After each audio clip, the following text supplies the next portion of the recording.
Hi friends, అందరికీ నమస్కారం. Welcome to my channel. Friends, ఇప్పుడిప్పుడే వచ్చిన వెదర్ రిపోర్ట్ అయితే ఒకసారి తెలుసుకుందాం. ఫ్రెండ్స్, వీడియో పూర్తిగా చూడండి. ఇలాంటి మరిన్ని వీడియోస్ కోసం మన ఛానల్ని లైక్ చేయండి, అలాగే సబ్స్క్రైబ్ చేసుకోవడం మాత్రం మర్చిపోకండి.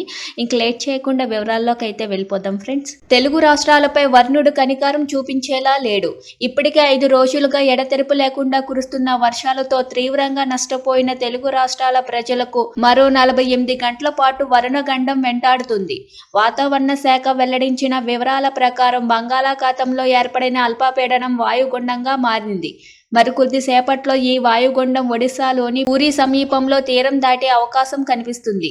దీని ప్రభావంతో 2 రోజుల్లో ఒడిశా, ఛత్తీస్గఢ్లతో పాటు తెలుగు రాష్ట్రాల్లో మరో 48 గంటల పాటు భారీ వర్షాలు కురిసే అవకాశం ఉందని వాతావరణ శాఖ వెల్లడించింది. ముఖ్యంగా తెలంగాణలోని హైదరాబాద్, ఆసిఫాబాద్, మంచిర్యాల, జయశంకర్, భూపాలపల్లి, ములుగు, భద్రాద్రి కొత్తగూడెం, ఖమ్మం, మహబూబాబాద్ జిల్లాల్లోని మరో 48 గంటల పాటు భారీ వర్షాలు కురిసే అవకాశం ఉందని పేర్కొంది. దీంతో ఆయా జిల్లాలకు ఆరెంజ్ అలర్ట్ జారీ చేసింది. ఇదిలా ఉంటే ఆంధ్రప్రదేశ్లో కూడా సోమ, మంగళవారాలలో భారీ నుంచి అతి భారీ వర్షాలు కురిసే అవకాశం ఉందని విశాఖ వాతావరణ శాఖ కేంద్ర ముఖ్య అధికారి కేవీఎస్ శ్రీనివాస్ తెలిపారు.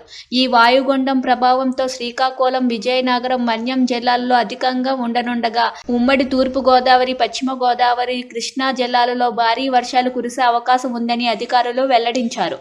సోమవారం ఏలూరు, అల్లూరి, ఉభయ గోదావరి, ఎన్టీఆర్ జిల్లాలలో అత్యంత భారీ వర్షాలు కురిసే ఛాన్స్ ఉండగా శ్రీకాకుళం, విజయనగరం, పార్వతీపురం, మన్యం జిల్లాలలో అత్యంత భారీ వర్షాలు కురిసే అవకాశం ఉందని హెచ్చరించారు.